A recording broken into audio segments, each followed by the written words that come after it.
Hello दोस्तों, स्वागत है आपका हमारे YouTube channel TET fact academy में। मैं हूं शशिकांत राय और आज की जो इन्फॉर्मेशन हम देने वाले हैं आपको बिहार एस्टेट 2019 का आपको हम नोटिफिकेशन दिखाने जा रहे हैं, जिससे आपको कंफर्म हो जाएगा कि ये कोई बिहार शिक्षक ये भर्ती नहीं थी। ठीक है, भर्ती परीक्षा नहीं थी, ये एक माध्यमिक शिक्षक पात्रता परीक्षा थी और इसके जो आवेदन की जो प्रक्रिया होगी वो बाद में स्पष्ट की जाएगी।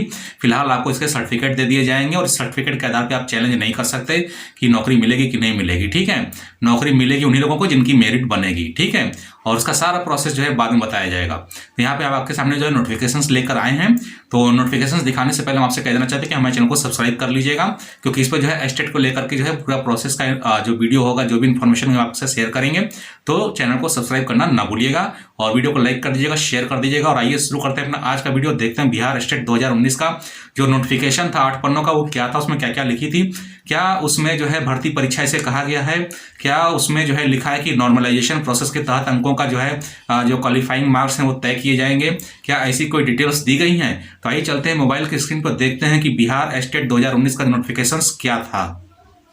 तो दोस्तों आ गए हम जो है मोबाइल की स्क्रीन पे, और बहुत लोग कह रहे थे कि आप इसका नोटिफिकेशन दिखाइए, और इस नोटिफिकेशन को आप लोग जो है बहुत ध्यान से देखिएगा। यहाँ पे बहुत सारी चीज़ें स्पष्ट हो जाएंगी और लोगों के दिमाग से भ्रम निकल जाएगा कि ये जो बहाली जो है शुरू हुई है एस्टेट 2019 का, जो अभी परीक्षा ली गई है, ये एक भर्ती परीक्षा है। ठीक है, ये भ्रम आप लोग का दूर हो जाएगा। ये कोई भर्ती परीक्षा नहीं है, ये एक जो है माध्यमिक शिक्षक पात्रता परीक्षा है, जैसे कि पहले आयोजित होती आ रही थी। और ये जो है पात्रता परीक्षा प्राप्त करने के बाद इसका जो प्रमाण पत्र आपको प्राप्त होगा और उसके बाद फिर आवेदन निकाले जाएंगे, तब आपकी जो है नौकरी इसमें सुनिश्चित की जाएगी। ठीक है, ये बात अलग है कि पदों का डिक्लेरेशन जो है पहले कर दिया गया था और अभी जो है शिक्षा विभाग के माध्यम से जो है एक पत्र जारी किया गया है, जिसमें हाई स्कूल के शिक्षकों के लिए जो है पद सृजित किए गए हैं और उसकी स्वीकृति मिली है। और इसमें जो है शारीरिक शिक्षक के जो है पदों के लिए अभी स्वीकृति नहीं मिली है, इसलिए उनका अभी रिजल्ट भी नहीं दिया है। ठीक है, तो आइए पहले जो है हम लोग देख लेते हैं पूरा विज्ञापन क्या है। तो ये बिहार विद्यालय परीक्षा समिति पटना है, विज्ञप्ति संख्या जो है 2019 है। ठीक है, ये PDF फाइल है और यहाँ पे जो है बिल्कुल साफ साफ देखिए लिखा हुआ है कि दिनांक 30/8/2019 के द्वारा प्रदत्त निर्देश के आलोक में माध्यमिक उच्च माध्यमिक स्तर के लिए माध्यमिक शिक्षक पात्रता परीक्षा आयोजित करने हेतु निम्न रूपेण विषयवार पदों का विवरण प्राप्त हुआ है। ठीक है, तो ये जो है विषयवार पदों का विवरण प्राप्त हुआ है, ये स्वीकृत पद अब हुए हैं।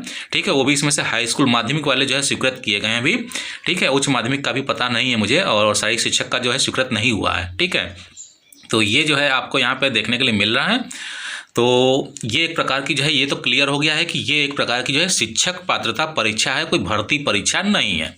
ठीक है, यहाँ पे देखिए कॉलम वाइज जो है दे दिया है डिटेल्स आपको। ठीक है, तो ये सारे कॉलम वाइज डिटेल्स हैं। और जो ये जो पद आप देख रहे हैं ना, ये आपके हाई स्कूल वाले 9 से 10 के 25,270 इनकी स्वीकृति अभी मिली है, ये 10+2 वालों की अभी नहीं मिली है। ठीक है, इसके बाद जो देखिए चयन प्रक्रिया है वो क्या होगी। ठीक है, चयन प्रक्रिया क्या लिख रहे हैं, लिख रहे हैं कि माध्यमिक शिक्षक पात्रता परीक्षा 2019 में न्यूनतम उत्तीर्णांक प्राप्त करने वाले सभी अभ्यर्थियों का उच्च प्राप्तांक से न्यून प्राप्तांक के क्रम में यानी घटते क्रम में शिक्षा विभाग बिहार पटना से विषयवार एवं कोटिवार पद का विवरण उपलब्ध कराए जाने के बाद कुल पद के बराबर अभ्यर्थियों का विषयवार एवं कोटिवार मेधा सूची तैयार किया जाएगा।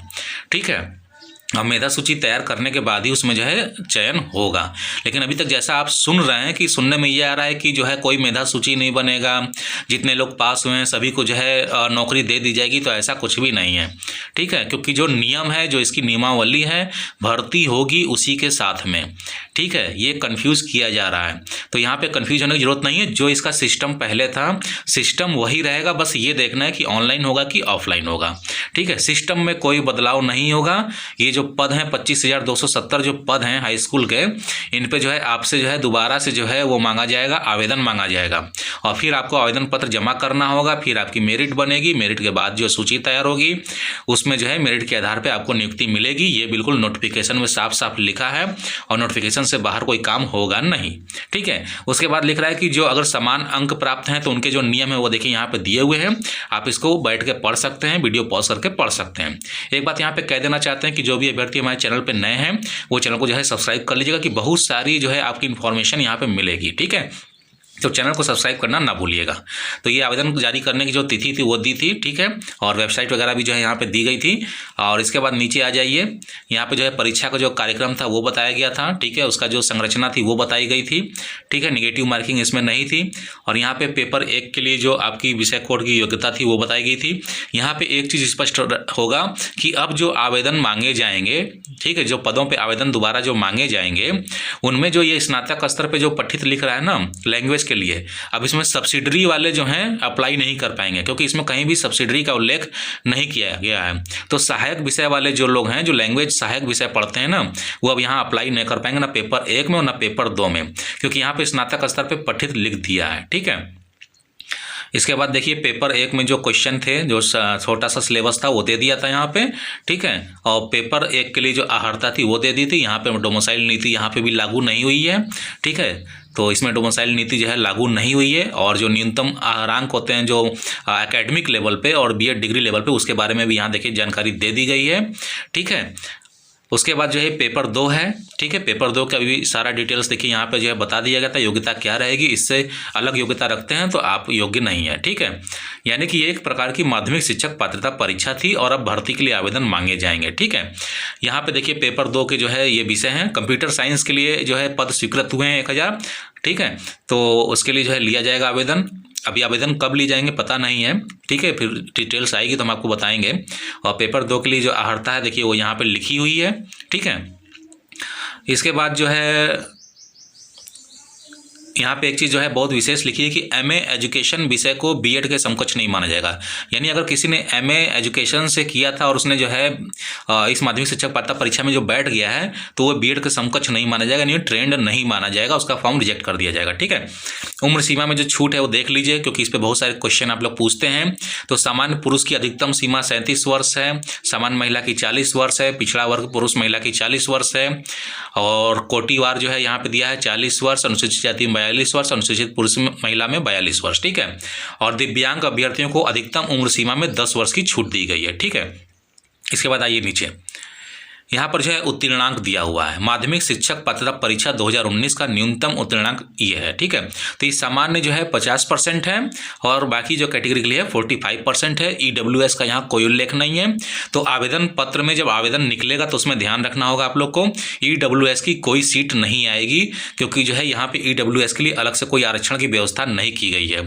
अगर वो सीट जो है देते हैं आवेदन में ईडब्ल्यूएस की, तो उस पर जो है कोर्ट क्लेम करना ही पड़ेगा, आपको क्लेम करना पड़ेगा, ठीक है। यहाँ पे जो है देखिए प्रमाण पत्र के बारे में जो है दे दिया गया है कि बिहार विद्यालय परीक्षा समिति द्वारा माध्यमिक शिक्षक पात्रता परीक्षा 2019 में विषयवार एवं कोटिवार कुल पदों के बराबर उत्तीर्ण अभ्यर्थियों की मेधा सूची तैयार की जाएगी।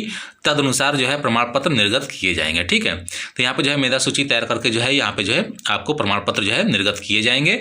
और जो क्वालिफाइड हैं उन्हीं लोगों को, ठीक है। और वो क्वालिफाइंग मार्क्स क्या हैं, 50% और 45%।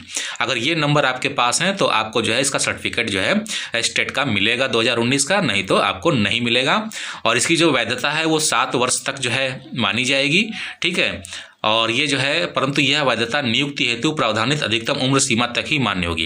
यानी कि अगर आप उस उम्र सीमा तक जो है रहते हैं तब तो ये वैधता 7 वर्ष तक रहेगी, ठीक है। और अगर आपकी उम्र सीमा 7 वर्ष से पहले खत्म हो जाती है तो फिर ये नहीं मानी जाएगी। तो यहाँ पे जो है बहुत ध्यान देने वाली चीज़ है। उसके बाद जो है शारीरिक शिक्षा के बारे में जो है यहाँ पे बताया गया है कि शारीरिक शिक्षा और स्वास्थ्य अनुदेशक की जो योग्यता परीक्षा है उसकी जो है अर्हता है वो बताई जा रही है, ठीक है। तो इनके जो है पद अभी सृजित नहीं हुए हैं, इसलिए इनका रिजल्ट भी नहीं आया है। फिर यहाँ पे जो परीक्षा का विषय है वो यहाँ पे जो है दे दिया गया है, ठीक है।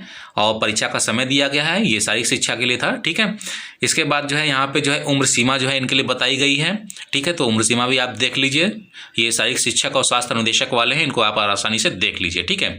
फिर यहाँ पे जो है इनको भी एक प्रमाण पत्र दिया जाएगा, ठीक है।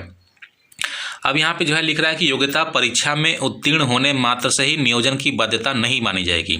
अब ये यहाँ पे पॉइंट जो है जी में बिल्कुल स्पष्ट कर दिया है, बिल्कुल खोल के लिख दिया है कि योग्यता परीक्षा में उत्तीर्ण होने मात्र से ही नियोजन की बाध्यता नहीं मानी जाएगी।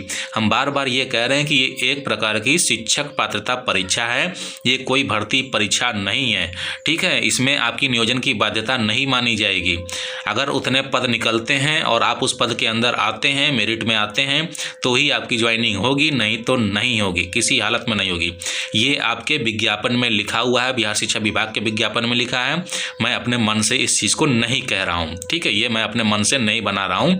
यहाँ पे बिल्कुल साफ साफ लिखा है कि योग्यता परीक्षा में उत्तीर्ण होने मात्र से ही नियोजन की बाध्यता नहीं मानी जाएगी। उत्तीर्ण आवेदकों से बाद में शिक्षा विभाग बिहार सरकार द्वारा आवेदन प्राप्त करके रिक्त पदों के विरुद्ध विहित प्रक्रिया के माध्यम से चयन किया जाएगा। ठीक है, ये अब आपको क्लियर हो गया होगा। और यहाँ पे जो है अनुदेशक का पद जो है अंशकालिक होगा, ठीक है, और यहाँ पे जो इसकी वैधता होगी वो 6 वर्ष तक होगी। और ऑनलाइन परीक्षा आवेदन पत्र भरने की जो है विधि यहाँ पे जो है बताई गई है, ठीक है, सारे जो है चरण बताए गए हैं कि कैसे कैसे करना है। तो ये जो है शिक्षक पात्रता परीक्षा के जो है ऑनलाइन चरण थे जो आपने कंप्लीट किए हैं अभी तक, ठीक है। जो आवेदन आएगा उसका जो है ऑनलाइन आएगा कि ऑफलाइन आएगा ये पता नहीं है, और इससे आपको जो है नौकरी की गारंटी नहीं मिलती है, सिर्फ आपको एक प्रमाण पत्र जो है मिलेगा, ठीक है। और इसके बाद यहाँ पे देखिए जो है कोटिवार परीक्षा शुल्क का जो है विवरण दिया गया था, ठीक है, और ऑनलाइन परीक्षा से संबंधित जो है डायरेक्शन दिए गए थे। और यहाँ पर जो है साफ लिखा है कि उक्त दोनों परीक्षा से संबंधित किसी प्रकार के विवाद का मामला केवल उच्च न्यायालय पटना के क्षेत्राधिकार में होगा, ठीक है। और वेबसाइट वगैरह यहाँ दे दिया, हेल्प डेस्क नंबर दे दिया है, ठीक है। परीक्षा फल घोषित होने के उपरांत उक्त दोनों परीक्षा से संबंधित किसी प्रकार की त्रुटि में सुधार हेतु दावा मान्य नहीं होगा, ठीक है। तो ये जो है पूरा नोटिफिकेशन है 8 पन्ने का है, ठीक है। और ये एक प्रकार की जो है शिक्षक पात्रता परीक्षा है। अब आपको स्पष्ट हो गई हो कि भर्ती परीक्षा नहीं है। दूसरी चीज़ यहाँ पे नॉर्मलाइजेशन प्रोसेस का कहीं भी उल्लेख नहीं है। यहाँ पर नॉर्मलाइजेशन प्रोसेस के तहत जो है अंकों का निर्धारण करने का कोई उल्लेख नहीं किया गया है। ये बात जो है नोटिस करने वाली है कि इनके विज्ञापन में कहीं भी इस प्रकार का नॉर्मलाइजेशन प्रोसेस को लेकर कोई उल्लेख नहीं है। तो उम्मीद है कि अब आपको नोटिफिकेशन जो है सारा मिल गया, पढ़ लिया आपने समझ लिया कि भर्ती किस तरीके से होनी है, और इसकी जो आगे की जो प्रक्रिया होगी वो क्या होगी उसके बारे में हम आपको बता देंगे, ठीक है। तो अभी जो है क्या करिए कि अगर ये वीडियो आपको पसंद आया है तो वीडियो को जो है लाइक कर दीजिएगा और शेयर करिए, खूब दबा के शेयर करिए, सबके पास पहुँचे, ठीक है, खूब शेयर करिए, सबके पास ये नोटिफिकेशन पहुंचना चाहिए। और इस चैनल को सब्सक्राइब करना ना भूलिएगा क्योंकि इस पर नोटिफिकेशंस आपको मिलते रहेंगे और सारी जानकारी मिलती रहेगी। तो जल्दी मिलते हैं अपने नए वीडियो के साथ में, तब तक के लिए इजाज़त दीजिए, धन्यवाद।